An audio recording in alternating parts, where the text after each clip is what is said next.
রহমানুর রহিম। প্রিয় সাংবাদিক ভাইরা, আসসালামু আলাইকুম। গত 9 জানুয়ারি বৃহস্পতিবার চট্টগ্রাম প্রেস ক্লাবে মুক্তিযোদ্ধা ফজল আহমদ সহ কয়েকজন মুক্তিযোদ্ধা আমার বিরুদ্ধে যে সংবাদ সম্মেলন করেছেন তার পরিপ্রেক্ষিতে আমার বক্তব্য।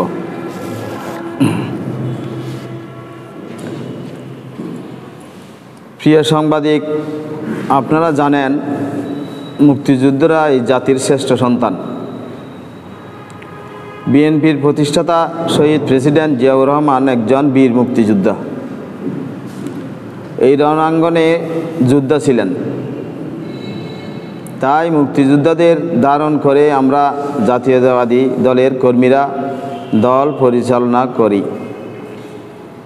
আমার বিরুদ্ধে মিথ্যা ও ভিত্তিহীন যে অভিযোগ আনয়ন করা হয়েছে তাতে ফজল আহমেদ একজন মুক্তিযোদ্ধা হলেও গত 17 বছর তিনি স্বৈরাচারের সরকারের দোসর ছিলেন।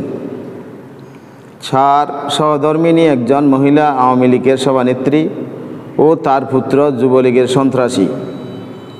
গত 30শে ডিসেম্বর তারিখ আমি যে বক্তব্য রেখেছিলাম তাতে আমি পাইন্দং ইউনিয়নের আমাদের দলের একজন সিনিয়র সদস্যকে উদ্দেশ্য করে বলেছিলাম, তিনি একজন সিনিয়র সদস্য, একজন মুরব্বী হয়েও ধর্মীয় লেবাসে এমন মিথ্যা বলতে পারেন না।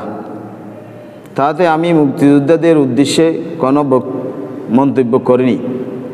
তাই আমার বিরুদ্ধে এই সংবাদ সম্মেলন আমি দলের বিরুদ্ধে একটি ঘৃণ্য ষড়যন্ত্র মনে করি। বর্তমানে আমরা উপজেলায় কাউন্সিল নিয়ে কার্যক্রম চালাচ্ছি, তাতে ব্যাঘাত করার উদ্দেশ্যে মনে হয় এই বক্তব্য দিয়েছেন। আমার মনে হয় তাদেরকে কেউ না কেউ ব্যবহার করছেন।